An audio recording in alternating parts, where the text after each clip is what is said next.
I almost feel like this is like when Al Bundy comes in the front door and the crowd goes crazy, and then he goes, fat woman came into the store today, Peg. That's how the show starts. Yeah, well, I also love how you always give a good countdown, like for no reason. It's like, I'm the cameraman from Wayne's World. That's what I was exactly what I was thinking.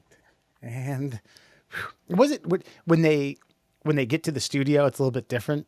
Remember, am I remembering that correctly? Well, they just never did like a professional setup, and you're supposed to, yes, when they're counting. And 5, 4, 3, 2, and 1 are silent because they're going to turn on the mics for the hosts. And you know what? Watch any news, like local news, whatever. At the end, they cut your mics, and you're supposed to talk to each other. Like that's a legitimate thing. Yeah. And that was when I was in broadcasting school. That was the most fun because you would just try to make each other laugh. That was the whole point. That was just because it looks like regular banter. It's like, you're a real fuck up. Like you just staring at each other and just like, you're a real piece of shit. You know that? Hey, remember when you fucked up that story like 4 seconds ago? God damn, I wanted to punch you right in the dick. Who can't say rhubarb, motherfucker? just pie season, idiot. Yeah, we tried that so my first job when I was teaching television production at a high school. We tried that where you have the camera way in the back, so you get like the back of the cameras, the back of the cameramen, dim lighting all the way to the lighting, and then the dickhead audio guy would want to like unmute real quick. Like, you just can't trust those kids. As a matter of fact, we cut to this is a terrible story. I don't say it almost got me fired, but it makes me mad talking about it. They had a sports desk, and unbeknownst to me, they had a bunch of paper balls ready to roll and to throw at the sports guy when they were ready to like cut it back to the main desk, and they threw them at him and boom, boom, boom, boom. And then not realizing they thought that their mics were muted, which they weren't. The guy left them on. And someone's like, "Oh, so he likes taking balls to the face." And I was like, can we get over that stuff now? I think we've talked about this before, but like, can like you hear so much bad stuff on TV anymore. Can we get rid of all this? Can we just be real on TV now? Like, can we be done with like the broadcaster, the Joe Bucks of the world that just speak like this all the time without breaking character and not saying a bad word? Can we just like, isn't that why people kind of like Tony Romo the most of all the broadcasters? Because it just sounds like he's just like a dude talking. He censors himself from saying the F word, but yeah. Also, like he knows what the fuck he's talking about. Like Chris Collinsworth is just Chris Collinsworth and threw a bunch of fucking drunk words through underneath a half pint of gin he had before he started. And fucking Tony Romo was like, see that coverage right there? See that coverage hole? Watch, he's going to dump this off right there. They're going to gain like 10 yards. And then they do it. And you're like, wow, why couldn't you win a Super Bowl, Tony Romo? Look at you knowing stuff. Like it's valuable insight that he offers. During the season, they told him to stop doing that. And everybody hated it, well, because then he just becomes every regular broadcaster. Yeah, they told him they let him off the leash a little bit for the playoffs, and so you saw him calling plays again. Yeah. It's like why would you stymie the thing that makes him possibly the best football broadcaster in the business right now? Yeah. Why would you do that? Yeah, like the millions of paying people who don't fucking know the X's and O's, like the professional quarterback, find it interesting and valuable instead of listening to fucking, with these fucking idiots jibber jabber about stupid shit. Like, yeah give it to us. I want to know. And if Randy Reed gets found out, that's his fucking problem. He's got a job to do, and it's not let Tony Romo blow up your game plan. Like, it's not my fucking problem. Three guys who Alan, did you? I don't know this. Did you ever play any? I never played organized football. Murr, you didn't. Alan, did you? Yeah, when I was like 12, 13, 14. Okay, so some, but not a lot. I'm not insightful on the sport, but I know the sport. When Romo was doing that, I was engaged. I was locked in, especially after the play when he did, break it down X's and O's. It was like, whoa, holy shit. I loved it, ate it up. Do you think they'll do the same with Brady? You think they'll? I don't think they can. I don't think they're going to tell. I think they're so like the new Corvette just pulled onto the showroom floor. They're going to be like, Tom, whatever you want to do, man, that's going to be A-okay with us. And I bet you Brady like breaks down. Like, I bet Brady does what Romo does, but for like an entire series. Like, first down, if they go play action on this one, then you're going to see a run on this, and then you're going to see an out on this one. If they don't get it, you're going to punt to here. I bet he's going to do like almost like blow up the entire series It's before it starts. like the sportscasters watch tape like quarterbacks, you know what I mean? But like they don't have the vision that they have. So like, yeah, it's great and all. Like you hear these commentators are like, "Oh yeah, I was watching a little tape, saw them do that. They're really into heavy play action game plan." And then Romo's like, "Yeah, watch this. Fucking that linebacker's gonna suck up here." And especially now with like defenses and hiding movements and shit. Like back in the day, like it was 4-3-3-4. You got couple hands in the dirt, couple guys fucking standing up.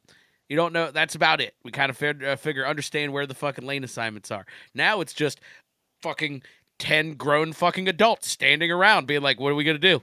One of us is coming. Maybe, maybe not. And like, they can see that. I don't fucking see that anymore. Like, 15 years ago, I was like, oh, all right, I kind of understand what's about to happen here. Now, I'm like, I don't even know who's playing. Who's that fucking guy? What position does he play? Is he a linebacker? He's wearing a cornerback number, but he's got his hand on the fucking ground. Like, I don't fucking know. And Tony Romo's like, check that shit out. I got you.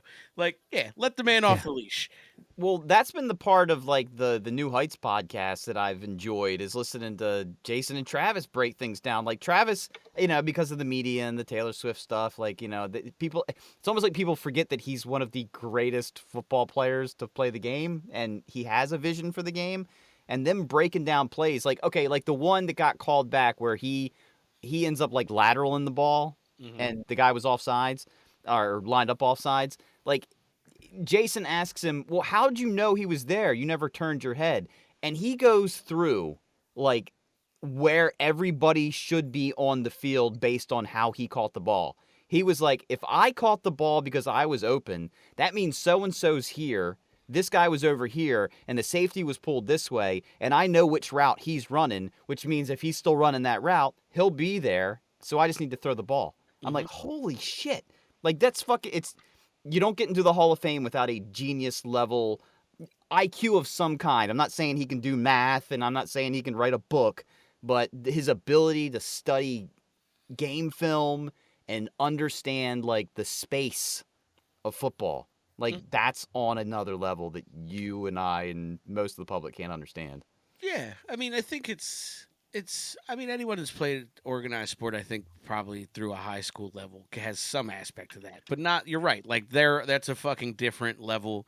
Like, you guys played soccer, right? Like you generally knew where your guys were on the pitch. Like you know what areas you guys are supposed to be in. You know when somebody sucked out of that position and you get to fucking railroad them for that shit. Like, you know what I mean? So like, I think most athletes have it, but you're right. To do it on that level in those circumstances, and like, I'm using soccer. That's fucking cheap. We don't got plays. It's just a bunch of fucking dudes staying in spaces. You know what I mean? That motherfucker's got like 1,300 fucking plays up here, and he's got to know where everybody is, and he's supposed to be at all fucking times. Like, that's just crazy. Well, I think that's the difference between somebody that's going to make it into the Hall of Fame and somebody who's not. Is like, yes, he's got all that information in his head. Where like, I don't know.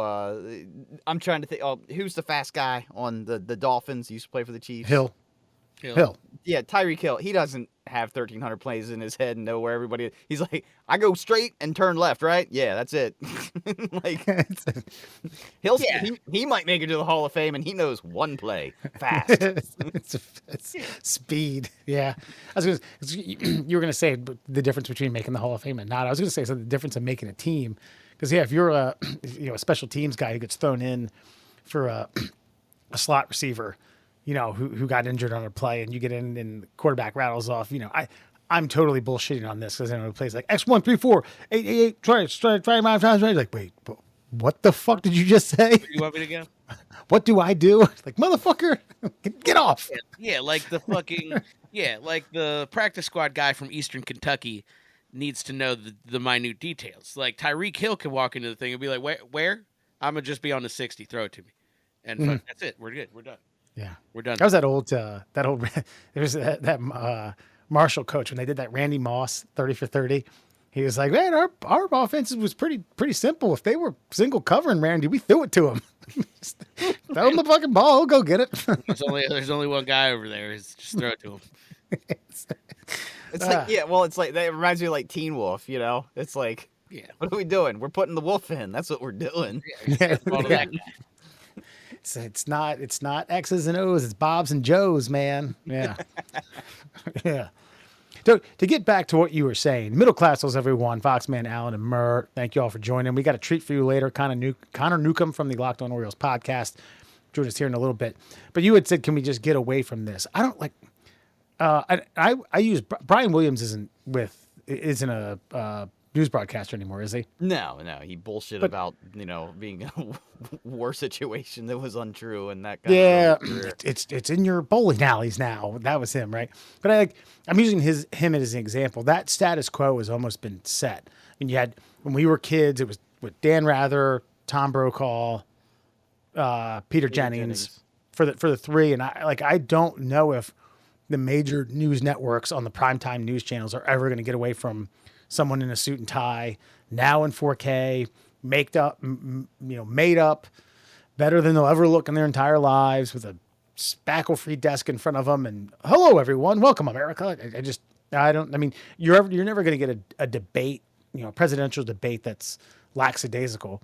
Like, yeah, this guy could ask questions. Dude, you get like questions from the audience, and it's someone with a mustard stained wife beater. Like, all right, man, I got a real question for y'all. Well, you don't have to go that far, but like, I would say, and I'm going to use like cliched names and everything here, but like Lester Holt is like, he's the main anchor for NBC News. Right. David Muir, I believe, is for CBS or ABC. I'm not sure which one. I don't know if there's a third one or not. But those guys do not get the ratings of your Sean Hannity's and these people who are not, I repeat, are not news anchors. They're opinion makers. But the reason the opinion makers do better is because they aren't held to that stuffiness. They talk shit.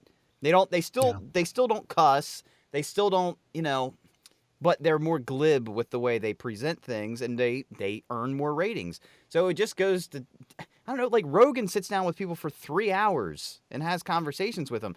I genuinely believe that not necessarily him as the guy, but that format would give us a much better understanding of the people that we're, trying to put in charge. Like, hey, let's have an interviewer sit down and just speak to them like a regular human being for a few hours, instead of asking them a question and giving them 30 seconds. Hey, how do we save the world? You have 30 seconds. No interruptions. I'm like, what? And inevitably they're going to get interrupted. Exactly. And then inevitably they're going to go long, and okay, stop being articulate. Stop saying words that make sense right now because you've run out of time. What does that? Why? I just wish, I don't know. I'm hoping that like the internet revolution has not reached its zenith, because if it has, it's sad. It's a sad state for the world. Yeah. Like I would be for, as you mentioned, I guess we'll call it, entertainment / interviewing reform, whether it be with Rogan or somebody else. Yeah, absolutely. Like, gloves off. You don't got to wear a suit. I understand you have appearances, and you probably have a publicist who says, I put on a collared shirt. You're still trying to, I win a presidential race, or you're trying to whatever that may be. But you're right. That gloves off, talk to me as if we're in a corner of a bar, we have a beer, and we're bullshitting. Well, just dress like the people you think the country's made of. If you think that wearing a wife beater with a mustard stain on it is representative of, I don't know, more than 50% of the country, then maybe it's within your best interest to go out there and just dress normal. Dress whatever you're going to wear to the bar to chat with your buddies, wear that. If that's a fucking tracksuit, so be it. If you're going to wear it, I don't know, man. I don't think people trust suits and ties anymore. I just don't think they do. Maybe part of that reform is bringing back wife beaters. They came and they went. The people and the clothing. Yeah. They're wife pleasers now, remember? Oh, yes. If you had that reform in that, wife beaters. Yeah, because she changes their attitude after a couple of these. She starts to like it after a while. She'll be pleased whether she likes it or not. Yeah. Then you got your real romantics that leave it on while they're having sweet whoopee. Oh, yeah. Everything else is removed, but you leave that shirt on. Whoopee. There you go. You nailed it. Fucking, what was that? The old dating, the newlywed game. Was it Bob Eubanks? Yeah, I think it was. Yeah, he was like, when making whoopee, Who's your partner tend to come to bed with? Like, a smile. Woo! Yeah, that whole fucking racket. That was creepy. Bob Eubank. I don't know. Is that guy still alive? Probably not. Oh, doubtful. He was a handsome man into his 70s. I know that.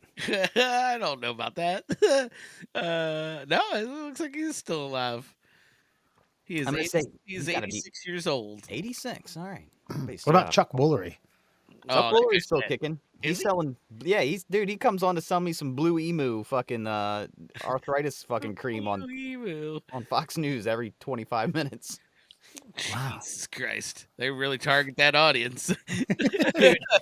It's You Blue might know me from things such as the dating game and Love no, wait, Connection. he was Hollywood Squares. Dude, he did Hollywood Squares, the dating game. What was Love Connection? Yeah. Love Connection was his thing, though. Like, that's how I remember him.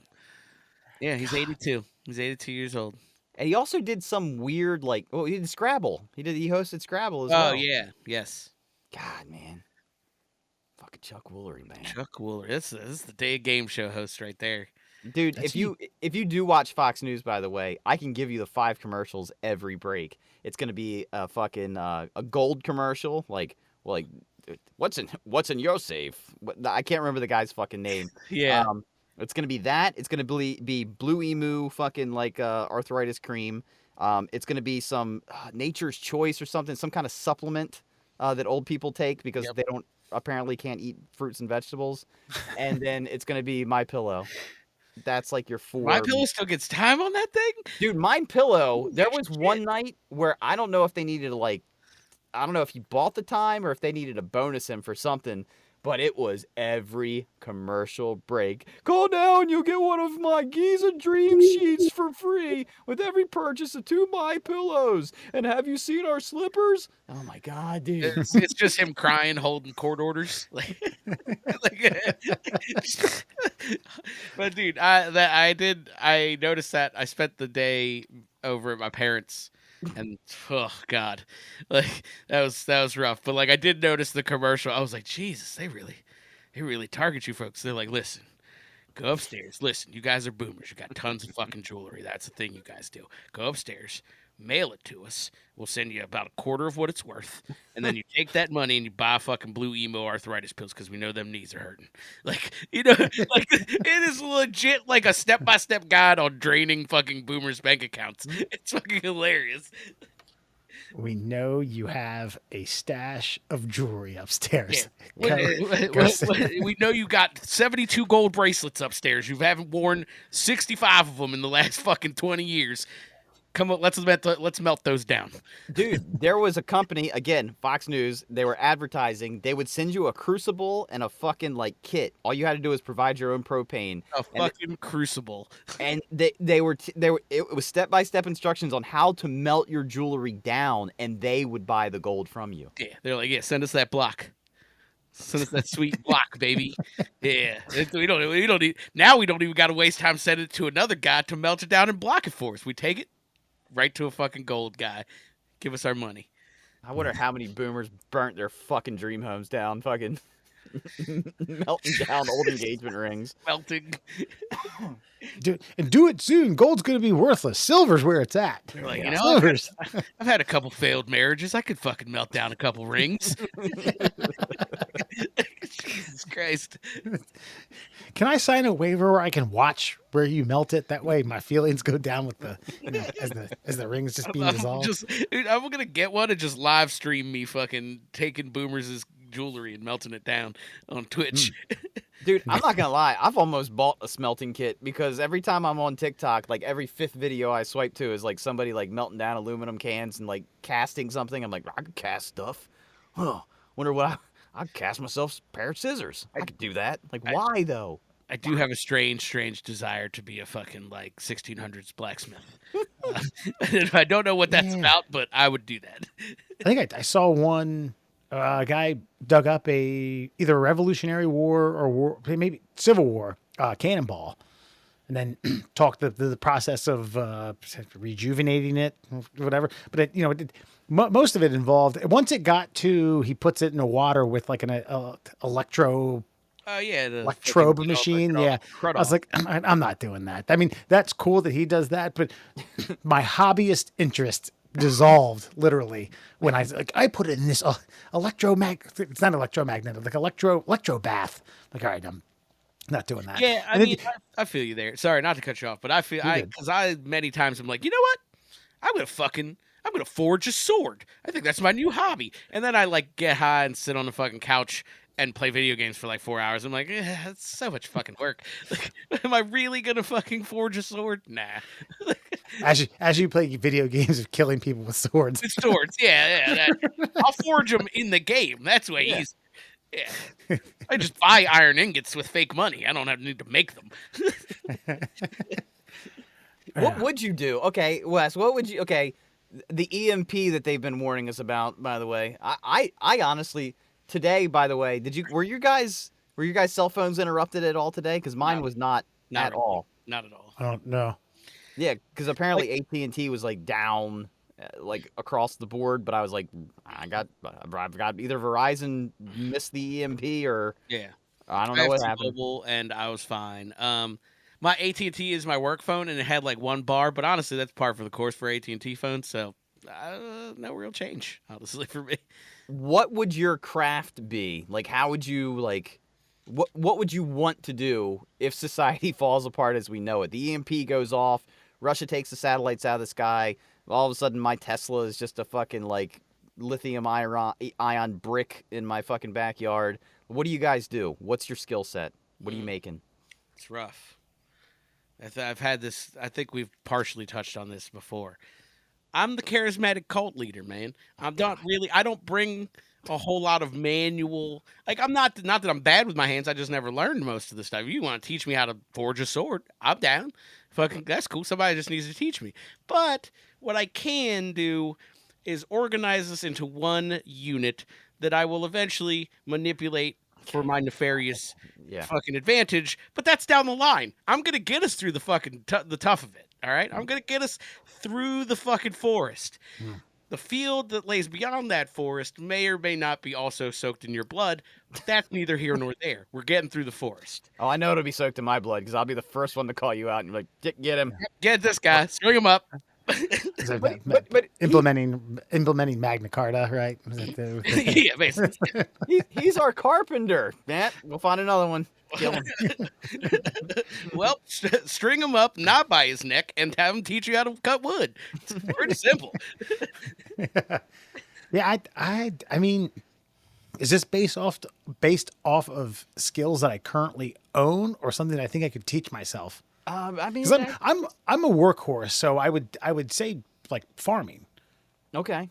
Get up early, and again, I don't know how to farm. If I could get the grassroots stuff, but yeah, It's fair. plant I'm some really seeds, dig some right for farm. ditches. I'm versatile, but I'm more useful to you getting you through the shit, is what I'm saying.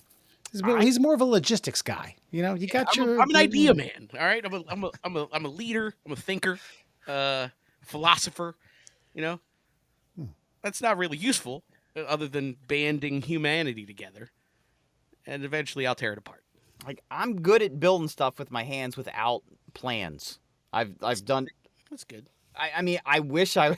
I mean, I could be better if I knew how to follow a schematic, but I can cut something and be like, ooh, that's not what I wanted to do. But I can then cobble it back together to make it. I'm a troubleshooter, but I'm also good with my hands. I'm just like a handyman. So I feel like I do something in that department. I just think people need to understand that there was a time before all this technology where gunpowder. Think about the people who originally made gunpowder. If the world collapsed today, right? Like, I know the materials that make gunpowder. It's saltpeter, sulfur, and charcoal. I don't know how to mix it together. How do you make it explode now? How do you find saltpeter? What do you fucking... Where does that come from? It's in a rock somewhere. How do I recognize it? I don't know. Yeah, see, I feel you on that, because, like, I feel like I have knowledge of a lot of things, but, like, again... Like, I knew that tidbit, but, like, if you're like, hey, man, I need you to go harvest some saltpeter, I'd be like, yep. Yep. Yeah, I'll get on that. Do you have a picture? Can I Google it? Yeah. Like, What's I know, the where do what's I the find it? what's the phonetical spelling of that? I Just to am make sure. certain, 100% certain, with these hands, I can dig in ground and bring back saltpeter if you tell me what it looks like and where it is. I got you. Here's okay. Here's a good hypothetical. Let's say us and three other people like us, men, able-bodied individuals, no HVAC, plumbing, or electric. Could we build a home with the tools and the lumber? And I well, think I even say like drywall or some sort of was it stucco or something like that. we could build a shelter. Yeah. I Okay. do understand how basic plumbing works. I said you don't have to have plumbing in this. You don't Okay. have to. Okay, Nah, we're shit in a hole. This is apocalypse, man. Come so on. we can build the shelter. Okay, we got that. We Yeah, I got like 4 walls and a roof. We got that. Stable. Yeah, stable. I promise you. Yeah, it's not gonna blow over. Yeah. What else do we need now? No, that's it. I'm just saying, like, that's it. I question whether or not we could build a stable thing. I think I think we might hear a couple creaks. I think we're not carpentry savvy enough to build something like that. I don't know, man. I think we could. I think you underestimate the three of us. Okay, I think not we get us like for a solid, stable 4 walls and a roof. After that, if we got to start engineering like chimney holes and stuff, all right. Well, we're getting 2 a little crazy. stories. But look, that night we're gonna get inside. We're not gonna get rained on. We're gonna be all right. We'll figure out the rest. Because I think you can do that's again, materials aside, you can do the basement with the cinder blocks. Now, I don't really know a whole lot about what goes in You between talk those about cinder like blocks. a house now, bro. This is a No, but park. that would be basement and one story. Basement and single story. I think first you build like a place where you don't die from the elements. Okay, like a shack of some kind that can fit 3 human bodies, and that's where you begin. Then, while you're not dying and finding food, you start digging out this, make-believe fairy tale mansion that you want to put together. Yeah, thank you. And then over years of time, you construct that, and slowly but surely, one of you moves into a new room that has been constructed. And then over like a decade, you're like, you cross your arms and you look at it. And yes, something that the Amish could probably hoist up in a week would probably take us 5 to 10 years to complete ourselves. But we would manage it as long as, honestly, I feel like the hunting part would be the part that we would struggle with the most. I think I'd be pretty good at it. Well, you say that, but okay, but we're not using firearms. Like Fishing. I think if we're near water, I think I think I would survive fishing. I can get fish. Yeah, I can handle that. That's easy. I think I would enjoy the task of hunting. Now, like, I don't want to go hunting now, but like if I learned it, I think that'd be cool. I'd be cool with it. Yeah, I know, but I mean, I guess you're saying learned it, like, but this would be out of necessity, and I think people forget sometimes, like, based on like limited sleep, a shitty shelter. Because let's be honest, like, we'll survive, but there'll be a thing over us, and limited knowledge on how to actually like quote unquote hunt. You're gonna be fucking tired, grumpy, malnourished, unless you find like some berries that don't kill you. I'm just saying, like, I feel like we think in this era that we're so fucking evolved, but if you got fucking transported back, like, I don't know, 1,000 years where there were still fucking Homo sapiens roaming the earth, you would be so far behind the times. Like, your technology is now bullshit, and what they're doing is where it's at, and we have no idea how they did it. Yeah, I mean, yeah, you're right, but that's the nature of being alive right now. Yeah, but I think we could figure it out. But I think about the homesteaders though. The folks that gotten like fucking covered wagons and were like, "We're going this way." Which way is that? Nah, it's west. Like they stare at the sky for a second and like, yeah, that's where we're going. Yeah. The reason I asked that question, I was more or less help on a team that did framing. You build you have the concrete or the cinder block foundation for the basement and the concrete laid, and then you did the framing work. And then another team came after you. There was like siding, roofing, and then all your, as I mentioned before, electrical, HVAC, and plumbing. But we did the framing, and I was doing this between a college internship and my first day of college because I needed a little bit of cash, and they were like, yeah, so we're gonna put a footer here. I was like, cool. What the fuck's that? No idea. Would I kick it or something? It's a header and a footer. That sounds equally as fucking weird to me. I don't know what the fuck that is. So Yeah, but it's you when don't have say, to know we what could they're build a called. shack. You don't have to know what they're called to be Yeah. able to put it together. I know how to make thatch, not thatch, but like to make like mud bricks. I have that knowledge in my brain for no reason. Never used it. We got a lot of clay around this area, so we'd be all right. We'd seal off the wind.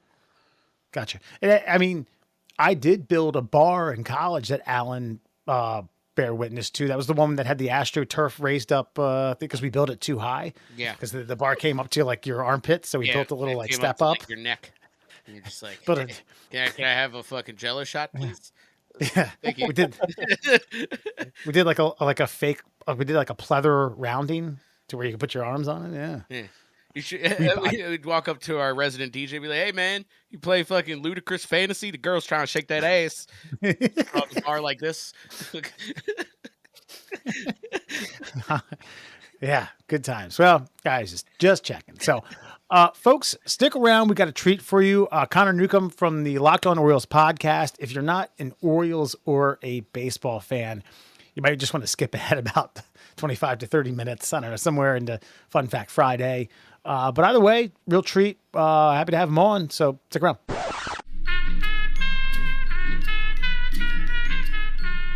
Like a warm, creamy chutney. Get ready for another spoonful of the middle class holes. And welcome back to the Middle Class Holes, Foxman, Allen, and Murr. And folks, we have a treat for you. We have Connor Newcomb from the Locked On Orioles podcast. Connor, we appreciate you hopping on the Middle Class Holes. Yeah, thank you guys so much for having me on. Yeah. So first question, for those listeners who aren't familiar with either you or the Locked On Orioles podcast, kind of give us a Cliff Notes version of how you got to where you are, how you got to be able to host your own podcast, and you can rub some salt in the wound here for an aspiring podcaster like myself, who get to talk about a sports team that you love. Yeah, I mean, I was on the broadcast journalism journey for a career coming out of college. That didn't work out for the full-time job. That's okay. But this came along in January of 2020, which was, as you know, a fantastic time to start a podcast about sports. Was just, I mean, the timing couldn't have been more perfect. Nobody had the idea. Nobody. Yeah, Oh man. The Locked On Podcast Network, which has a podcast for basically every single of the core four major sports teams, and then it has a bunch of colleges, Locked On Women's Basketball. They have shows for the Olympics, the World Cup, everything. They had a Locked On Orioles podcast. There was someone who had done it sporadically in the 2018 and 19 season, and you can probably figure out why someone would only do it sporadically in the 2018 and 19 seasons for the Baltimore Orioles. And kind of gave it up because I don't think if I had started in the 2018 season, I wouldn't still be hosting this podcast. And I saw someone who I'd followed on Twitter was working as a producer for the network and was like, hey, we're looking for hosts for these 3 MLB shows. It was like Fantasy Baseball, Locked On Marlins, and Locked On Orioles. And it was just like, apply. And I was like, all right, I'm in the spot where I only apply to things if it's like not hard to apply. If this asks for a cover letter, I'm not applying. But it was just a Google form. All I had to do was fill out a Google form. So a Google form got me an interview, and the interview got me the podcast. The network was still much smaller back then than it is now. And I just kind of weaseled my way in then. And 4 years later, a lot of losses later, but luckily recently more wins, it has become a labor of love. It's been helpful to have a sports journalism degree and been as a sports broadcaster throughout college since graduating. I do a lot of play-by-play broadcasting on the side as well. So I had that experience kind of on the microphone, but there is also the chance that had the 2022 Orioles not decided to win some baseball games, I also would probably still not be doing this, because after enduring 2020 and 21, the podcast is 5 days a week, and that was a lot of losses. There was a 19-game losing streak in 2021, and I covered every single game of it. And so thank you to the Orioles for turning things around, and that is how I am still here doing it. Yeah, not to cut Murr off on his question, but the grassroots of this podcast started as an Orioles podcast during the 2018 season. I can remember one of our maiden voyages. I said, "Alex fucking Cobb is here, folks. The ship is righted. Let's go." And it's for better or for worse, has evolved into what you see today. But Murr, continue. Well, I just have a question. So was it the radio market was falling off for your broadcasting career, and that's why you ended up in podcasting? Yeah, I would say it is very tough to make a full-time living as a freelance college and high school sports play-by-play broadcaster. That's a fair And so point. what I found is easier. Well, back then I was doing that and the podcast, and once COVID calmed down a little bit, working at a restaurant.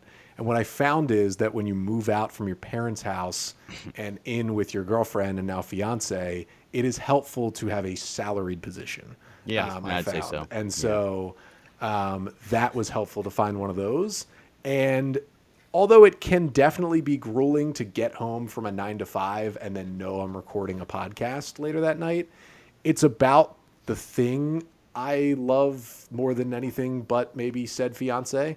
And so that makes it a lot easier to do it 5 days a week. But I still do the play-by-play broadcasting when I can. Like literally this weekend, I'm doing the Baltimore Catholic League basketball championships. So like I've got some stuff that I still do. But the podcast gig was also easier because it's like you could do it during COVID.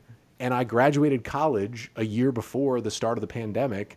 And it's very easy to do a podcast from your home. When sports aren't happening, it's very hard to have play-by-play gigs. Yeah. So that was one of the through lines there as well. Were you secretly hoping that Kevin Brown maybe didn't make it back to the broadcast booth? Listen, twofold there. One, love Kevin. He's been super nice to me. A Kevin Brown story is one time Kevin Brown seemed to be, now I'm not going to make any accusations, but it was an off day for the Orioles. And I am assuming Kevin Brown had a few glasses of wine with his wife and his dog and was perusing the internet. And I was tweeting something from the Locked On Orioles account. And my girlfriend at the time just responded to it to be funny and be like, oh, I was asking for questions. I was doing a Q&A because I believe our power was out in the apartment. And I was like, well, there's nothing else to do besides Q&A, of course. And then she was like, can you get me some goldfish from the kitchen? Ha, ha, ha. And Kevin Brown saw that and responded, can you also get me some goldfish? So the next night I was headed to the ballpark. And so I showed up with a full bag of goldfish in a Ziploc gallon bag that they let me into the ballpark with. And there was a 2-hour rain delay, and Kevin Brown came down to the concourse and stood there with me and my girlfriend and a couple of friends and ate our goldfish and chatted with us for about an hour during the rain delay. Well done, sir. Could not be a better person, Kevin Brown. And considering how John Angelos feels about me, I don't think I was next in line, even if he left. So. Fair enough. Fair enough. You've made a good enemy if that's what we're talking about. So I'm okay with it. Speaking of that, Murr, you had a question about ownership, Yeah, right? well, now we've got brand new ownership coming in. I mean, I don't know how much inside access you have, but I mean, is there scuttlebutt saying that these guys are? I mean, is it like they got themselves a shiny new car and they're going to go soup it up as best they can with the brand new monies that they've got in the bank account, or is this going to be more just business as usual, kind of like? I mean, are they? You don't want to mess up what the Orioles have set up. But I think as fans, we're like, can you guys please spend a couple of dollars? Can you spill some tea out for us? We'd really appreciate it. Yeah, we just don't know yet because this group, it's not like they've owned a team before. Really anybody in this group, and obviously David Rubenstein, who's going to take over as the control person. But I saw a lot of people who were trying to kind of throw a wet blanket over the whole thing and be like, whatever the saying is, like the devil you know is better than the devil you don't. Like, I get that. But the devil we know is so bad that it can only get better. Like spending-wise especially, the Orioles, who won 101 games, also had the 29th payroll in baseball last year. So I have to think it's going to go up a little bit. And so we don't know, but here's the thing about David Rubenstein that I've talked about a lot on the podcast, and I think, he hasn't said exactly, because he can't yet, because the team isn't officially his yet. He hasn't said exactly what the plan would be, but like, this is a guy who spent $21 million to buy an original copy of the Magna Carta to then donate it to the Smithsonian in D.C. So if he's willing to do that just so people can see the Magna Carta, I think he'd be willing to donate $20 million to Blake Snell so the people of Baltimore can see Blake Snell. You know what I mean? Like, I feel like that could be a translation there, and probably one of the reasons why he's buying a team, I would hope. Yeah. This is a bartender in the South Baltimore area who I pass through the business every now and then, not too terribly often, but he that's a joke, by the way, but he made a great point. He said this is when ownership was transitioning from Peter to John. He's like, Peter reminds me of Cam's dad from Ferris Bueller's Day Off. He's got that beautiful Ferrari in the fucking shop. He never wants to drive the goddamn thing. Drive it. Get out on the road. So Yeah. I think it was a breath of fresh air when I was driving home and it was relatively quick. It's like someone tweeted out at 5 p.m. and by 7 p.m. all the outlets were like, yep, sold. Here we go. I know. I feel like it went like everybody saw that there was like this news story that somebody's going to buy the team. Yeah, sure. That's never going to happen. And then like before that could even calm down, it's like there was ink on paper and we're like, holy crap, this is really happening. I mean, is this just because the Orioles, this is probably, unless they're successful, this is probably like the best place to buy and sell for both parties here? Because like Angela, like obviously their stock rose this past season, but it could fall if everything falls flat on its face. So is this why he just pulled the trigger? Yeah, I think from a buyer's perspective, I mean, with the payroll stripped down to the studs, you just don't have that many costs you're incurring when you buy the team, and you have this team on this incredible upward trajectory, and like they're only going to win more games and probably make more money. And the gate receipts, the crowds were awesome last year, but a lot of that was not mostly the second half, but Orioles fans didn't expect an AL East division winner from day one last year.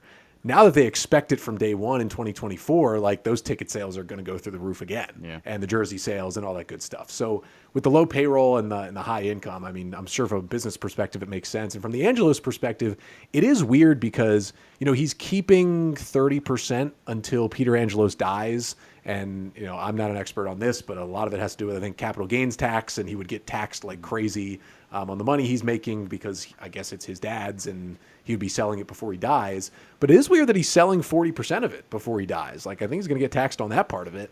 So I think there was some of it having to do with Angelos after the lease negotiations, like not getting what he wanted, having a little bit of a hissy fit and selling the team, which like was a weird way for this to end up happening because they did actually sign the lease. But I just feel like he wasn't happy, and maybe someone finally told him that like, you aren't liked in the city of Baltimore. And maybe that like shocked his system a little bit, and he wanted to retreat back to Nashville. Yeah, this is merely speculative. I just don't think he ever enjoyed owning the team. I think Peter, as miserable as he was, kind of enjoyed the grassroots. Yep. I own a Major League Baseball team. I don't think John ever got that kind of sense of pride and puffing his chest out just by owning a sports team, which is weird, but to each their own. And now he's a richer man, which is weird to say. You sell a sports team. That's the way the mop flops, as they say. I got a question for you, and I actually asked this or wrote this to you in the email prior to these recent starting rotation injuries taking place, and I asked if Jackson Holliday isn't the first prospect to be called up, who might that be? Because last year, man, it was like once a month we were getting a name that we had heard or read about, and it was added to the fanfare of a great season last year. Is there going to be an April or May call up that fans might not know about? Yeah, I mean, Heston Kjerstad and Colton Cowser will be there at some point, but they also debuted last year already. But if we're talking debuts, now that the pitching injuries are here, I would watch out for Chase McDermott. I think he's kind of the consensus now that DL Hall is gone and Grayson Rodriguez has graduated, is kind of the consensus top pitching prospect in the system now. And what I think could happen with McDermott is I think they'll be okay with Tyler Wells and Cole Irvin filling in for a bit, but McDermott's stuff is so nasty that you basically you stole Tyler Wells from the bullpen because now he's got to be a starter, and you kind of lost a late inning guy that you thought you might have. I mean, Wells was the closer down the stretch last year when Felix Bautista got hurt and he returned. McDermott could be an unbelievable reliever. I think it's probably more like the second half of the season. But if there's a couple guys, Mike Bauman's faltering or Cianel Perez is faltering or Jacob Webb's getting DFA'd, like Chase McDermott could be the guy they just go to in May or June and just say, come up, let the fastball eat, throw the slider, throw 97 with the slider, pitch out of the bullpen. And I think that could change the complexion of the pen. Like, I still have questions about him as a starter, but as a reliever, I think he could be really, really good.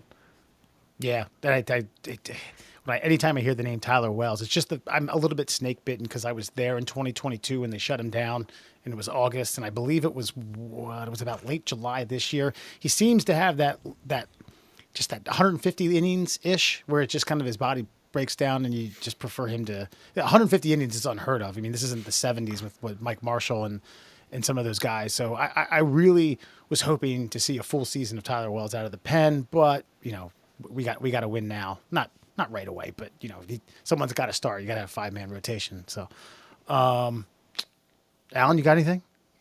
So I mean, while we're on the topic, so last year, I mean, we came into camp a lot like this year with some questions around pitching and stuff. Dylan Tate is the name that comes to mind. So, a year off, rumblings that he's looking all right. What do we think about him kind of stepping into the fold, especially with what we got going on, pitching wise? How do you think he's looking for 2024? I mean, he could change the whole complexion of the Orioles bullpen. I mean, he was Brandon Hyde's most reliable reliever for 2 years, for 2021 and 22. I mean, Hyde was looking in that bullpen in 2021 and was like, Dylan Tate's pitched 3 days in a row. What am I going to do? Yeah. Like, that's where they were at points during that season.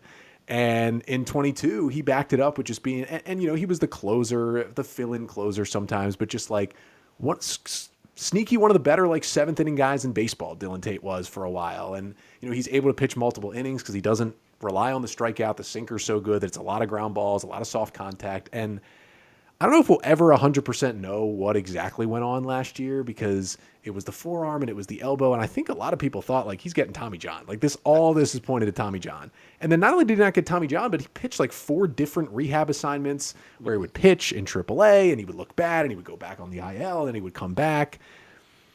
I don't really know. And then he wasn't with the team for a while and we didn't really know where he was for a little bit. It was very odd, but he's back. He went to Driveline. He was throwing fine. If he's 2022 Dylan Tate, that is huge for this bullpen. It's going to be missing Felix Bautista and won't have Tyler Wells in it for a while.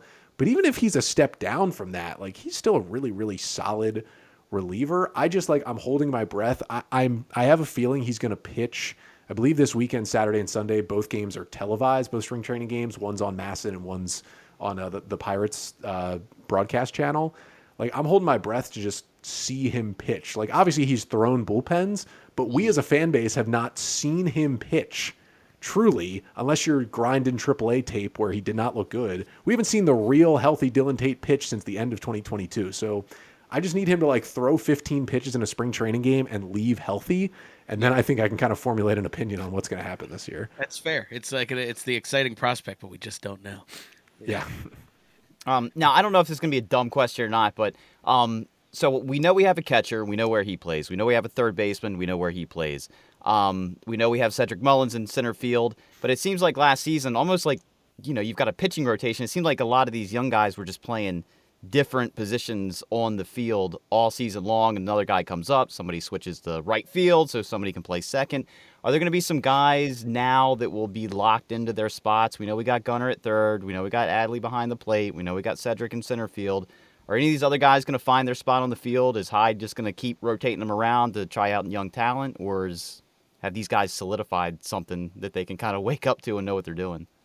Yeah, I think there'll be guys that more solidify at bats, but I think there'll still be some movement around the field. Like, for example, I think Jordan Westberg will be a fairly regular player this year, but I don't think you'll be able to call him automatically a second baseman or automatically a third baseman because I think he's going to move around. Like when Gunnar Henderson's going to play some shortstop, which he will this year because they're going to play less Jorge Mateo, specifically at shortstop, then I think Westberg will move to third base and Ramon Arias will bounce around at those positions. And I mean, Jorge Mateo himself is now moving to the outfield this offseason to make him more attractive to try and make this team.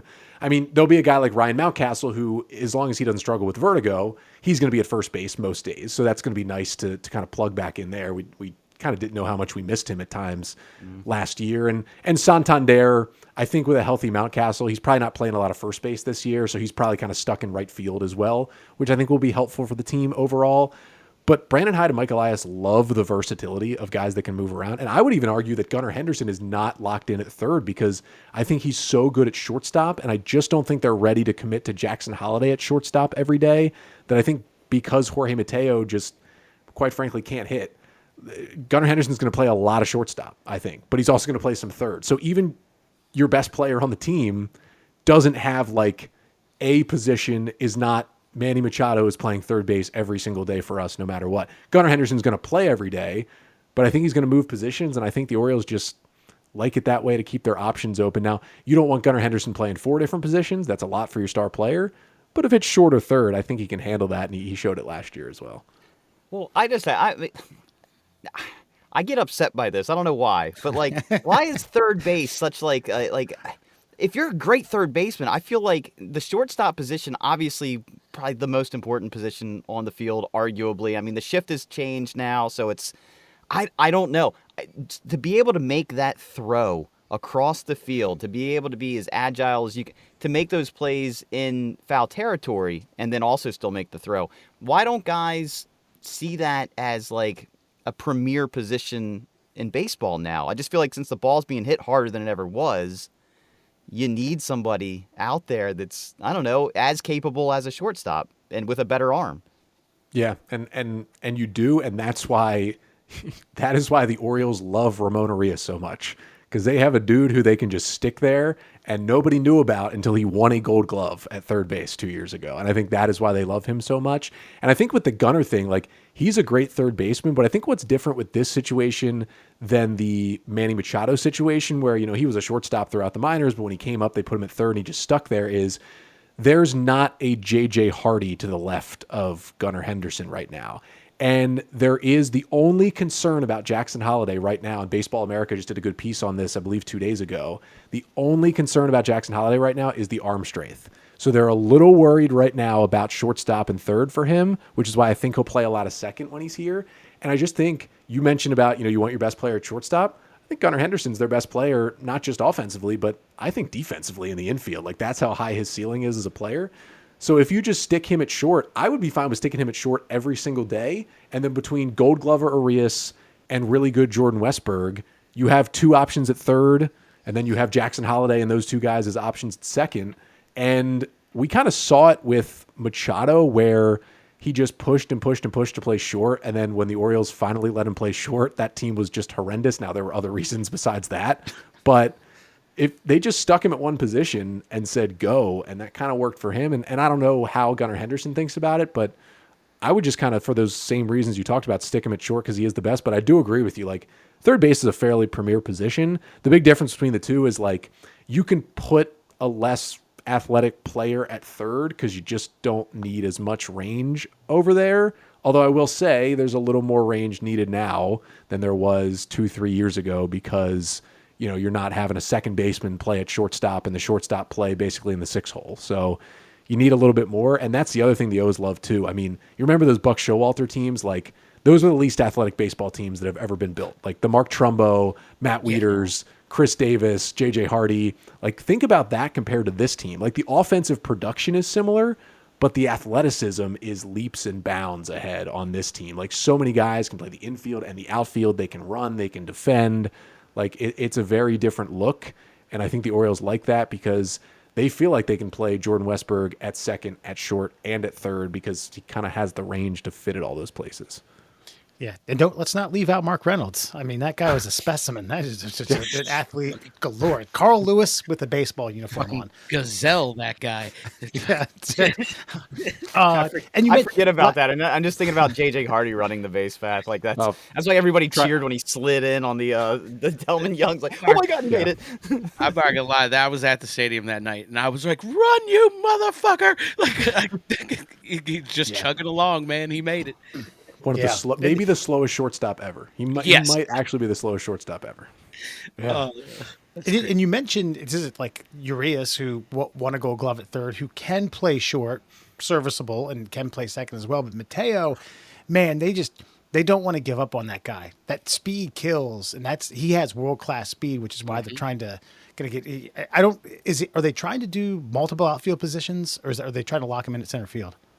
So they're trying to get him to be able to play center and left would mostly be because at Camden Yards now, left field is like a secondary center because there's so much space out there. And I think what they really do want to do, and I'm hoping this is the case, this might not be the case, but they want to do this because they need an excuse to have Mateo on the roster because that speed can change a game. It's just to have basically a top 5 player in terms of foot speed in baseball. And you add on that he's a really good defensive shortstop. So it's not like speed is the only thing that he can do. Now it'd be nice if he could hit a little bit more, but you're not really going to play him much. What you're trying to get the outfield for is we can say that playing Jorge Mateo, starting him once a week, is okay for him to fill a roster spot if he's pinch running and defensive replacement in every other game. I think that allows you to keep him on your roster. And if he can play the outfield, that's huge, not just for, okay, he has more spots to come in the game. If he pinch runs for someone, if he pinch runs for Santander, okay, you can move the outfield around a little bit, and now you can keep Jorge Mateo in the game. So he's a little more useful for you. But the other part is, if you don't make a move with the infield right now, if you want to put Jackson Holliday on the opening day roster, that's kind of an extra infielder, which takes away an outfield spot. And if Jorge Mateo can fill in as that quote-unquote outfield spot, then you can put Jackson Holliday on your opening day roster. And to be honest, if the Orioles are trying to win the World Series this year, he's still not fully put together in what he'll be in 3-4 years, but it's Jackson Holliday, and the bat speaks for itself. And the Mateo thing is a way to get him and Holliday on this roster. And I do think I have said some not nice things about Jorge Mateo last year when that bat was impossible to watch, but I think you can make an argument for a player who starts once a week against lefties and then plays in basically every single other game because when you pinch run him, there will be a spot to put him in on the field if he's that versatile to play the outfield. So if he can do it, I think you can argue he has a roster spot.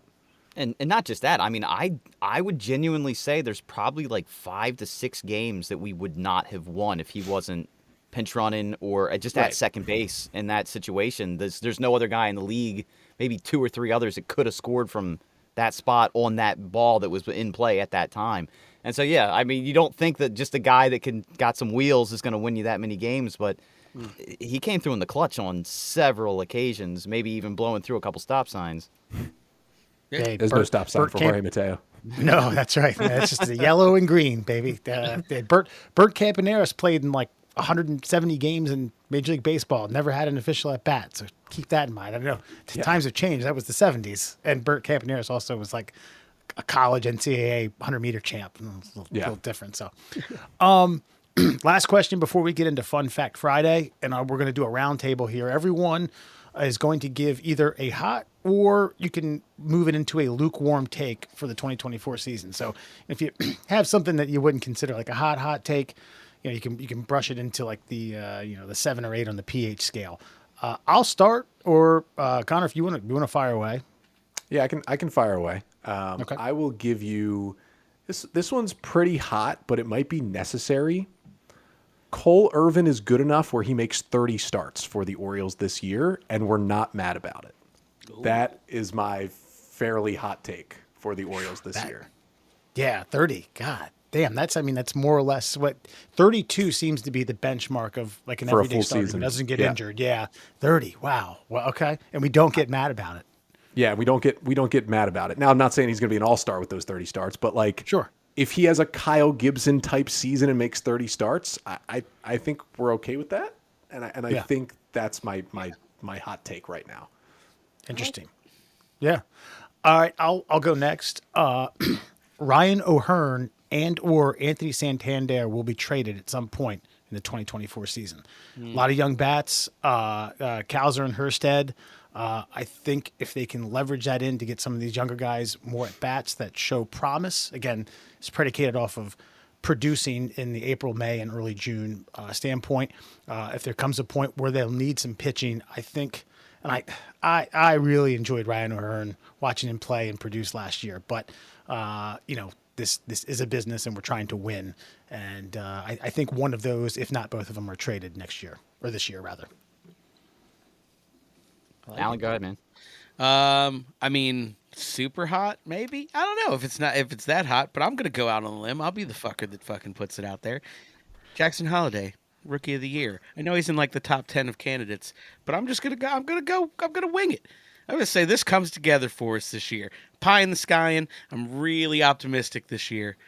Jackson Holiday, Rookie of the Year. I'm gonna hop on DraftKings and check the odds right now. It's got to be like plus 600 or something. Yeah, Well, my hot take is going to be that we are actually not as successful this season as we were last year, and we only squeeze our way into the playoffs through the wild card. But we rally later instead of falling off later this time, and we actually make it much further into the playoffs than we did last season, which is something I would actually be, I mean, last year was so weird to watch us win so many games. I expected us to limp into the playoffs and then try to make a go of it. Instead, we rumbled into the playoffs and then just fell out. So my hot take is wild card round, but we make it deep this time and give ourselves something to cheer about. yeah. Hold on. Baltimore's not built for 1 seeds. Let's just leave it at that. Yeah, I agree. Yeah. All right. If one of you said my hot take, I was gonna say we get swept once this year. Oh, Jesus. It happens during the there you regular go. season. Yeah. Or the Domino Sugar people actually put in a real bid and get the naming rights to the stadium so it can be the sweetest stadium in the league. That's my other hot take. Yeah. We just call it the Sugar Bowl and tell them to go fuck themselves. Murr, ever the salesman, always That's pitching right. ideas. If you stick around long enough, back in the day, me and Murr had a cereal pitch that was it's still. Don't listen I to don't this. know. All right, fair enough. I mean, Murr, funnel let's, cake cereal. Funnel cake cereal, Connor. What do you think? Come on, funnel cake cereal. I could be on board. See? See, It's really the see, rest Alan? of the pitch that gets you. That's all you got to say is funnel cake cereal. That's it. Flow, All right. flow cakes was the term. Let's get smarter. Let's broaden our horizons. Let's give us some knowledge nuggets, Murr.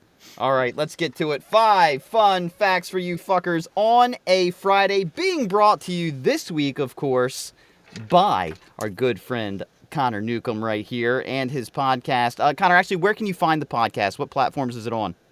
All of them. Everywhere you get podcasts, Locked on Orioles 5 days a week, and on YouTube as well, if you want to look at my face for some reason while I talk about the Orioles. You know what? With that mustache, it's a good face to look at. There we go.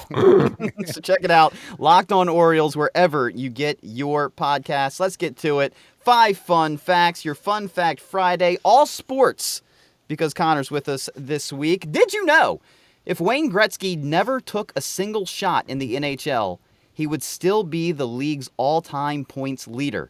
Gretzky retired with 2,857 points. That's goals and assists, 970 more than the next closest player. Even if you took away all 894 of Gretzky's career goals, he would still have more points than anyone in history. So he earned the nickname, the Great One. Pfft, I just thought that was, hearsay, some sort of ego booster thing. I wouldn't have bet that. Now I do know when I don't know too many diehard hockey fans, but on occasion I'm not. But I try to explain to people, especially like the early to mid '80s Oilers teams that he was on. Yeah, there was goal scoring, but he had I think 3 consecutive 100 assist seasons.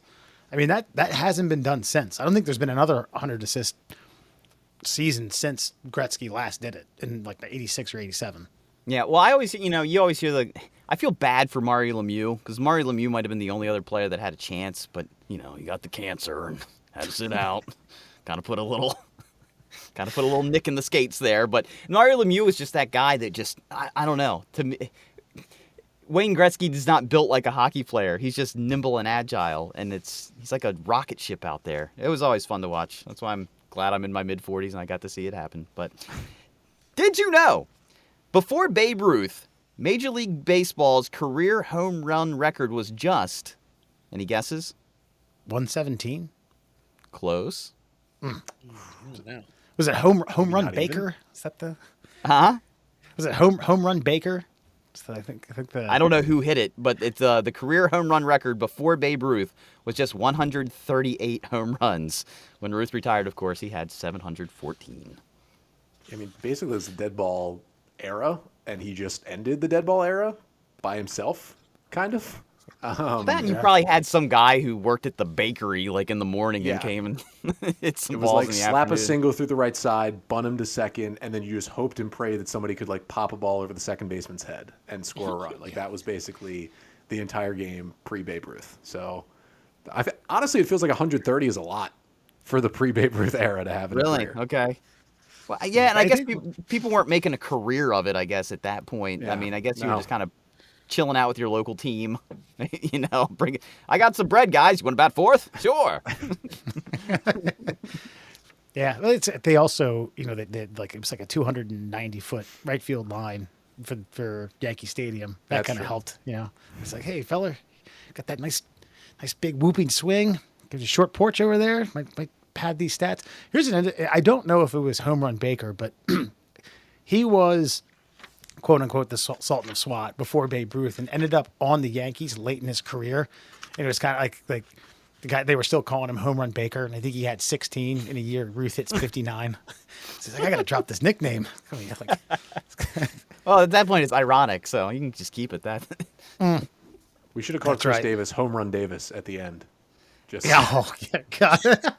Gosh, I wish Chris Davis was just like an asshole, so I could really just hate him. but he's just just such a nice guy. I know. And I don't blame him. I mean, they backed the truck up to him slowly over a course of 20 years. But I mean, you can't.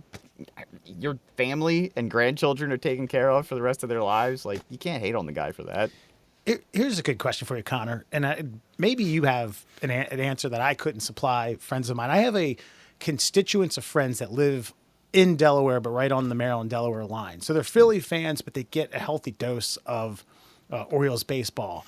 And one of which, this is in the midst of Chris Davis's horrendous, year and a half slump. At that point, it was a joke. He was like, "What's wrong? What happened?"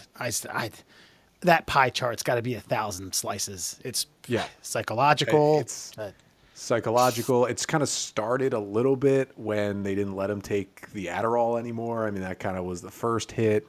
It was the hip injuries. I mean, the hip injuries he was kind of hiding how bad they were at the very end, like in 2019 and 2020. Like, he was at the point where he was like, probably should have gotten surgery and just didn't want to earlier than that. And that's really why he retired. I mean, a lot of people think it's just, he was so bad he needed to step away. He really retired because he just couldn't swing with the force he used to. That was a big thing. I mean, there was certainly something in his head. It was, eyesight, the way the game changed, the way pitchers changed, the way velocity had upped. Well, And I'm going to go and a with bunch the of synthetic. and question mark is most of the rest of it too. Yeah, well, I'm going to go with the synthetic meth. I'm going to say that might have been the issue. Not having your brain pop off at an extra, I don't know, several milliseconds when a ball's being thrown that hard. Yeah, I think it was in his head, and then you don't have that thing that helps you focus. Yeah, it's probably going to do it. I mean, he's still an ox. I mean, that guy could. The best quote I heard from him was somebody was asking him, like, "Oh yeah, I heard you flip that truck off that guy on 95." He's like, "Oh, let's slow down here. It wasn't a truck. It was an SUV." Like he didn't correct him that there was like 5 other people. It was like, no, it wasn't a truck. It was an SUV. Yeah, but Chris Davis, great guy. I mean, he does a lot around the town, around the city. So still, I don't hate Chris Davis. I wish I did though. Alan, I'm sure has a different take on the I don't man. hate him. I'm just disappointed. Isn't that I what your know. dad says to you when you, Nah. We were at a game. We were at a game where me and Alan were at a game where he struck out and snapped his back and his bat over his knee. And Alan was like, "I wish you would rip his paycheck up." bitter statement said for a couple years. All right. Did you know? During Prince's Super Bowl halftime show in 2007, volunteers accidentally ran over and severed 3 power cables during the stage setup. So, a member of the lighting crew stripped the ends and held the cables in place by hand during the entire 12-minute show in the rain. Fucking Doc Browned them right there in the middle of the stadium so Prince could play his guitar. That's ballsy. They lived, or Yeah, that wasn't they the lived. end. Okay. They lived to tell the tale. No. My God. It was just a human-sized burn mark in the field. It's like looked like the cat from National Lampoon's. That's why those electricians get them fancy leather gloves. You know what I mean? Just for that specific reason. Yes. Just in case Yeah. Prince's cables are severed. Yeah. They borrowed Prince's gloves. They're grounded. The purple rain. Holding on for dear life. Still probably the best halftime show we've ever seen. Oh, he's a true artist. And wasn't that the helmet catch game? Patriots Giants? Yeah, 07? 2007. Yeah. Look at you. Tyree. Look at those memories. Look at that. I know. All right. Did you know? In the history of the NFL, only one left-handed quarterback has ever made it into the Hall of Fame. And we know who that is, right? Steve Young. Steve Young. Yeah. That's it. One lefty. Yeah. Yeah, Wow. That seems fitting. It could have been He Mike had some- Vick. Could have been the second. Oh, There- yeah. There was an early trajectory where, Yeah. Yeah. Yeah, some stuff got in the way. yeah, Yeah. Some canines. All right. Let's not Ken- dog Michael Vick. Stabler. I would think like Stabler would have gotten some votes. He won a Super Bowl. I know his numbers weren't gaudy, but it's in the 70s when guys weren't throwing 30 and 40 They're passes. just throwing guys in the hall then. Yeah. Mark Burnell. That's another one that comes to mind. Easy, bud. Hey, man. The Mark Ravens- Brunell's first ballot Hall are really good, okay? Yeah. And he Did stuck the around for a Ravens while. Have Scott Mitchell at one point? Yeah, in that's the early right. 2000s playing quarterback after he left Yeah. Detroit. That's where people were between wondering the why Super he- Bowl, between the Super Bowl and Flacco quarterbacks, which is just an incredible list of people. Dude, the day the Ravens have a Hall of Fame quarterback, fuck me. That'd be amazing. We'll be dead. I feel like Trent Dilfer should get like a vote just because like just like at least just one, just for like the guy who won a Super Bowl with that by throwing 30 passes for an entire season. Pretty awesome. Who was that that lefty from Kentucky who was just horrendously overweight? Played for the Giants the for big a hot boy? minute. Yeah. Lorenzen. He died a couple years ago. Oh, Jared what? Lorenzen. Yeah. Jesus. Yeah. God, That's a good- rest that's a in good peace. Sorry, dude. Yeah. Overweight Just trying to quarterback dying young. I can't imagine. Well, they were also like, here, don't throw the ball ever. Just run it a lot. You're a big guy. Just get that heart rate up. Yeah. It's not surprising. Tebow, playing there like- you go. God. Yeah, there you go. He was playing like arena football at the end, I believe, Jared Lorenzen, like at the end of his career. He was just bouncing off the walls and He's playing for the River Monsters, apparently. I feel mildly bad about this. I was drunk with a friend of mine who had an arena football wide receiver's number, and I called as an NFL scout, and I started asking him legitimate, questions about, what's your 40 time, your vert, and then I started asking obscure questions about like, how many hot dogs can you eat in 30 seconds? It's like this is part of the Wonderlick. Don't worry. He answered. He was like, if I were to guess, I 6. Yeah, if I were to Five. guess. I feel like such a dick. Oh, that's great.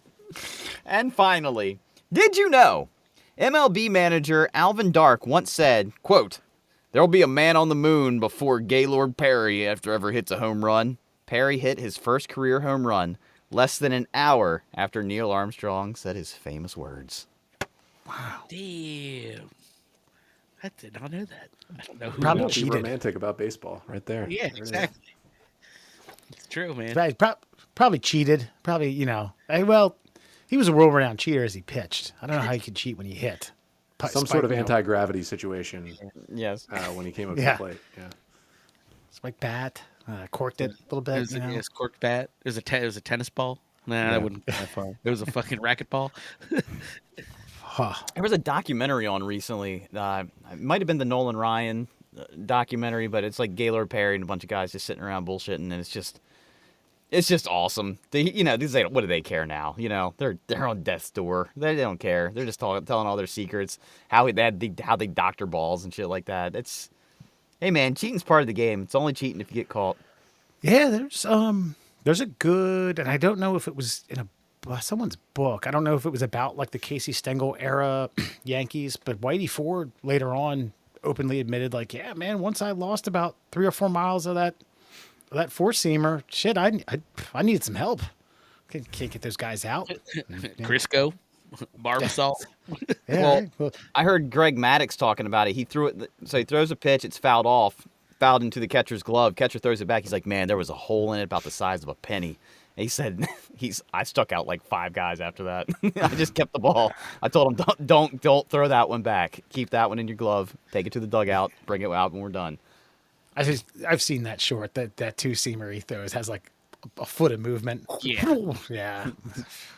It's like cheating. So, well, that's it for Fun Fact Friday. Connor, thank you for hopping on. I mean, I'll give you my sales pitch. I've listened to, I think, 3 this week for anyone who's an Orioles fan. 30 to 40 minutes of a very digestible, consumable podcast. Connor gives you up-to-date stuff that's happening.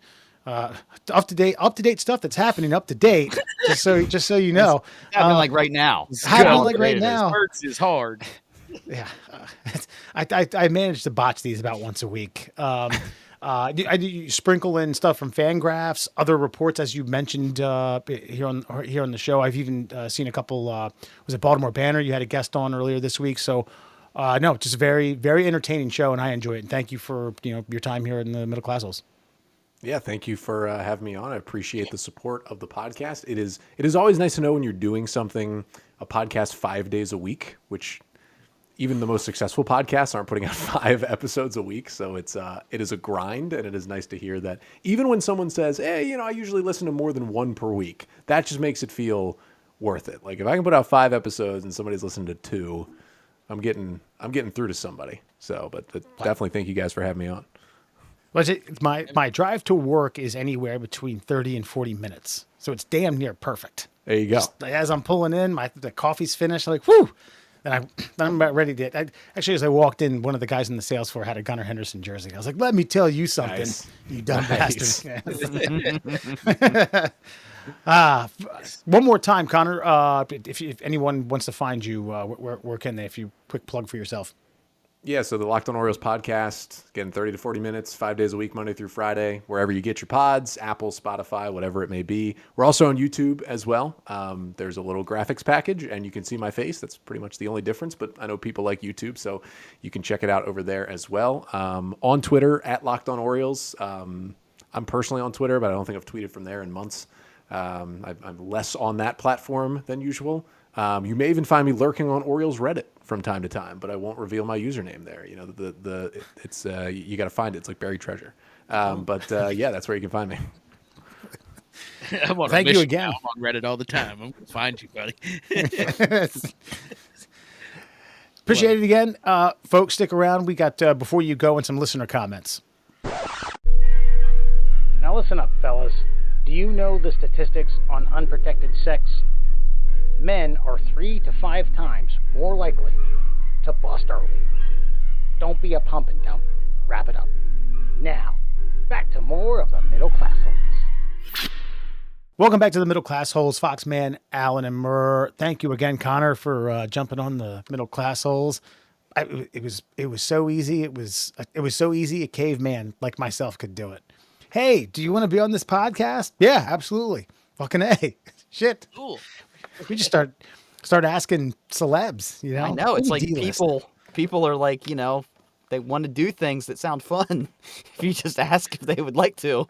That's right. That's right. But you know what I found myself doing while Connor was on is I was censoring myself. Like I said, we shouldn't do at the beginning of this. There's something like ingrained in us that just like, no, don't say all the dumb shit that you always say. That's right. We got to be professional. Yeah. Yeah. He was a good guest. Happy to have him on. Hope to have him back. Tonight on Before You Go, sticking with the sports theme ish, if you want to consider it that, a university just awarded cornhole scholarships to 2 Colorado athletes. That's right. Winthrop University out of South Carolina. For the first time in Colorado prep history, 2 athletes are headed to Division I to play cornhole. Quote, I'm shocked. I mean, as is everybody, said Gavin Hammond. It's crazy. Gavin Hammond. It's crazy. It's groundbreaking. It's new. It's making history. On National Signing Day, Thunder Ridge High School. God, that's fucking amazing. Dude, I'm a D1 athlete from Thunder Ridge. Cornhole. Yeah, what's the mascot at Thunder Ridge? It better be like the fucking Thors or the Sith or some It better be like a moonshiner or something. shit. That's fair. The fucking raging hard-ons. Jackson Remick and Gavin Hammond made history becoming the first Division I five-star cornhole recruits in this country. This is not just cornhole anymore. This is not just something you see on ESPN. See pros playing every day. This is something This is something that now is going to give kids an opportunity to get scholarships, potential full rides eventually, said Winthrop University cornhole coach Dusty Thompson. Of course, his name is Dusty. This is the most cliched fucking article of all time, and This is an Onion article, as far as I'm concerned. Is this like, hold on. One, is this a sport? And two, I guess it is, but I'm confused. Is this a club that's inching in towards? This is American darts. Yeah. Okay, Yeah. like when you, I mean, I'm not gonna lie, I get sucked into some of these British fucking dart tournaments, man. Oh, like, dude, they're fucking hype. it's amazing how, yeah, like literally, that's the word. It's amazing how hype a fucking crowd can be over, like, I mean, a dart is like 4.5 inches of just. Really? I mean, it's not even something you can really witness without cameras. But man, these people, they go nuts for it. I do think that there is something intriguing about watching the human animal be so accurate, Yeah. just with whatever it is they're doing. So I think we beloved quarterbacks because, like, you put it right in there. You put it where only his guy could catch it. You know, blah, blah, blah, blah, blah. A dart, that's pinpoint accuracy. And watching these cornhole videos, like, God damn, you guys just ruined a fucking backyard activity. Yeah. I mean, dude, me and my buddy Dave, we used to ruin a backyard barbecue in a hurry on a cornhole board. Like, we would stay away from cornhole boards because we were pretty fucking good. And people would just be like, dude, this isn't fun anymore. Like, you've been standing here for 5 hours just getting hammered, and you're still not missing. And people would, like, we were at a 4th of July, and they were like, seriously, just get off the fucking boards. Like, all right, cool. That's not like, so I get what you're saying. Like, it's fucking, if you play a guy that's really that good or you watch this shit, you're just like, wow, it's not darts. I think it's a little bit more exciting than darts. It's not, I agree. It's not for me. Darts is an English thing. I liken this to, and this is because not that I don't know about cornhole. I don't know about cornhole being competed upon at a collegiate level. Are these two getting scholarships to play in a club league, or is cornhole revolutionizing and becoming a Division I sport? Because I liken this to like Pitch Perfect, where it's like, yeah, we have this a cappella thing. Like, oh wow, this underground, an entire underground society where people do a cappella songs and we compete in national championships. I had no idea. I mean, is this inching towards sport? Yeah. So what I'm gathering, and just as I look, because I've seen, so the American Cornhole League is a professional cornhole association. It's the Sure, MLB I've seen that. of cornhole, right?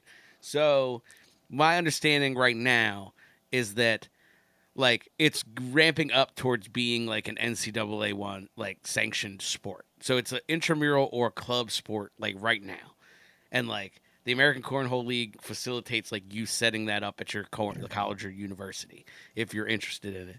And then they have, like, a national championship, like a national collegiate cornhole championship. And so I think, like you said, it's right now a club, like, niche thing. But as it picks up steam and, like, kids are, like, getting scholarships out of high school, I think it might legit become, like, a sanctioned NCAA sport. Or it stays a club sport and this is just what it is. But, I mean, like, I'm looking here, like, the ACL College Tailgate Tour. So, like, these all have teams. Like, there's Texas, Florida, SMU, TCU, Notre Dame, Duke, South Carolina, Minnesota, Iowa, Florida State, Wake Forest, Central Florida, Cincinnati, Virginia, NC State. So, I mean, like, Vanderbilt, Tennessee. These are big fucking schools. Yeah. Yeah. That are getting in on the action. Now, I again, it's going to come down to semantics for me. I don't like calling it a sport. I don't think darts is a sport. I don't think bowling's a sport, but I think they're competitive activities. but I think something like cornhole it might have an opportunity to bring in more revenues than than even like a lacrosse. Because with cornhole, you can advertise beer. It's a backyard activity. You can advertise charcoal. You can advertise meats. The advertising opportunities for something like this is like what I think will propel it to be a much more visible sport. I'll call it a sport for this instance. But like it's fascinating to watch. I would watch that on ESPN. I'm not gonna lie. I know you guys are big golfers. I would watch a cornhole tournament before I'd watch a full golf tournament. I think it's more exciting than that because the action's constant and there's also drama. There's a lot of buildup. You see like 4 bags on a board and you're like, ooh, man, that hole's blocked. And then all of a sudden somebody just like ninja stars it through and pulls 3 bags in at the same time. Like, God damn, he's a goddamn magician. A lot of blocked holes and unblocking holes. So yeah, man. Leave that there for you. I'm just surprised they're continuing to call it cornhole. I mean, what else do you call it at this I don't know. I'm sure there's a technical name for it. Maybe. Listen, all I'm saying is I want it to reach the level of darts. Now that you've compared it to darts in the UK, like I want it to reach that level. I think it will. I want honestly think other it will. athletes going to the fucking cornhole tournament. And if there is an entrepreneur out there who has started a league who thinks they can be profitable with it, they are going to entice colleges to otherwise you're just going to get backyard hillbillies, right? Yeah. There was a point where NASCAR was nothing but old school moonshiners and their kids, backyard fucking hillbillies. Now these guys are probably just as athletic as like your F1 drivers. They just drive a different type of car. So you gotta find a farm system, and if you want to get a farm system that's not literally from a farm, you have to start giving fucking scholarships out. So here's my next question: does this disrupt Title IX, or do they do it co-ed? This is another one of those things where I think co-ed, yeah. like tennis. I think you have a men's division, a women's division, and a doubles division and a mixed doubles division. Mixed doubles, okay, yeah. I just think because there's only so many scholarships that be given out, and I don't know the dynamic of Winthrop University and what scholarships they do or don't have to give out, but I can't help but think that there's a member of the brass and woodwind section of the marching band who no longer have a scholarship. Who now are like, sorry, listen, scholarship's been revoked. We got 2 cornholers coming in, some 2 real hot shots from Colorado. Yeah. Sorry, Mikey, trombone player.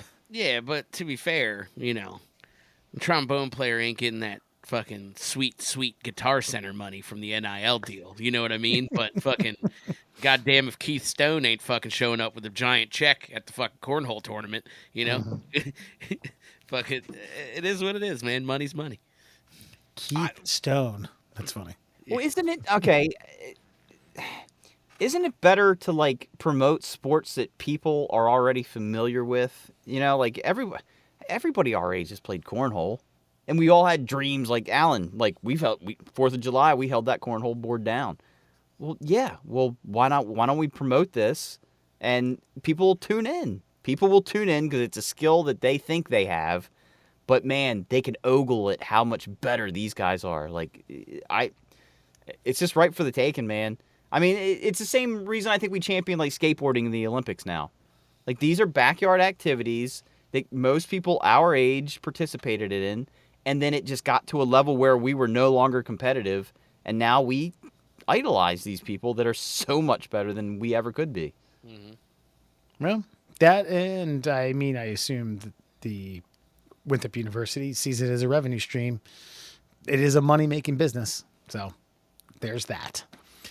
Alan, tell all the prospect cornholers and the would-be 4th of Julyers who cross paths with you and your buddy Dave where you can find the middle class holes. You can find us inside fucking making fun of you for being shitty at fucking cornhole. No, you can find us at the American Cornhole League Championships fucking next May, I believe in Boise, Idaho. I'm just making shit up at this point. But for real, if you want to check us out, you can find us on all your favorite social media platforms. We're at MDL Class Holes on Instagram and Twitter.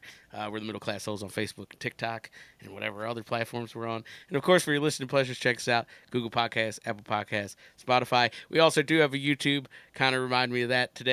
We have one of those. People like seeing our faces. Maybe. Probably not. but they're there if you want to.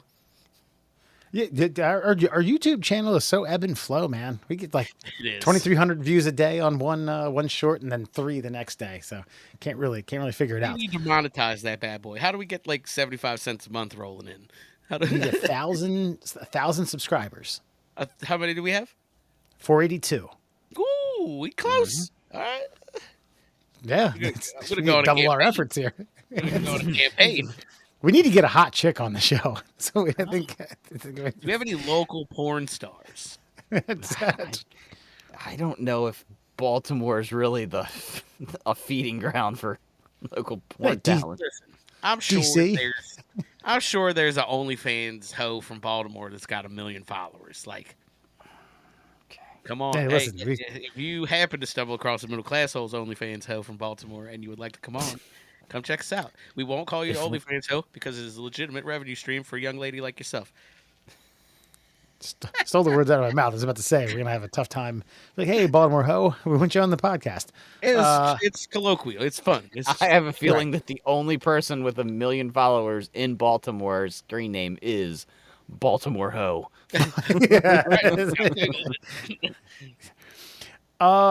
We have one listener comment that's worth mentioning. This comes via YouTube short. Renegades of Funk. Remember, this is where you talked about your friend who misinterpreted Renegades of Funk as Redneck Gays at Fuck. Username is amazing. The comment is kind of wishy-washy, but I know it'll spark a conversation amongst us three. Waka Waka 1976. So, that's someone's a Muppets fan from the mid-'80s. Great name. He says, or she says, don't know, they say, rather, Rage Against the Machine is pro-government now. They are authoritarian Democrats, or rather support that. Things have totally flipped, and it's metal or punk to be conservative. Who believes in freedom of speech and the government can't tell you what to do? As an old punk, go Wow. fuck yourself. They really walk. They really walk. That wasn't the path I was anticipating. I was not either. And I always love these people. They're like, they got so political. Oh, yeah, they did. You're right. Yep, they never talked politics once. Yes, Rage Against the Machine, translation, angry with the government. Got it. Where'd that come from? Saying they're pro-government now. That's what I'm saying. They flipped. That's what Waka Waka 1976 is saying. Yeah, I don't think that's necessarily true. In fact, they got inducted into the Rock and Roll Hall of Fame recently, and the only person that showed up was Tom Morello, who, I mean, the band probably wouldn't exist without that guy, but it's like Zach is a beast. But yeah. This is just I can't believe this is even a conversation we're having. yeah. Thanks for that, Wes. Thanks for picking like the worst comment to get us. Gotta pick the comment about the latex glove, anything of that, Oh. No, I think he picked it because he knew for once me and you were both gonna roll our eyes and be Yeah. like, really, you fucking idiot. Like, and I have heard a lot of this like punk's the new conservative. It's like, you better fucking stop. Go walk into a punk show and say that shit. Hey, Beyonce's the new country star, so I mean, Well, fuck it. Country's trash anyway. Gives a fuck. up is down, cats and dogs getting along. That's just where we are now. Okay, so we'll end on this one. I was like, was it buying condoms or buying? Was it? I don't know. We should do this here. Loving with latex. Yeah. That's right. In the comment where it says so and so chickened out and they bought a bag of latex gloves. 5 times, being safe and frugal for the win. Blickety blow. We appreciate the comment. There you go. Yeah, safe and frugal. Okay. Woo, woo. Yeah. We practice safe sex and fiscal responsibility here at the Middle Class Holes. Follow us for more tips. Stop being so political with your conservative values, Alan. Social liberal, fiscal conservative. Latex glove condoms. I'm for it. We'll be at the cornhole tournament in Boise, Idaho with a boombox ready to rock. We got small, medium, large gloves, whatever you need. We call the largest magnums, but that's neither here nor there. Just the thumbs. All right. 5 thumbs. Connor Newcomb, thank you again for joining, folks. Tune in next week. Middle Class Souls. Adios.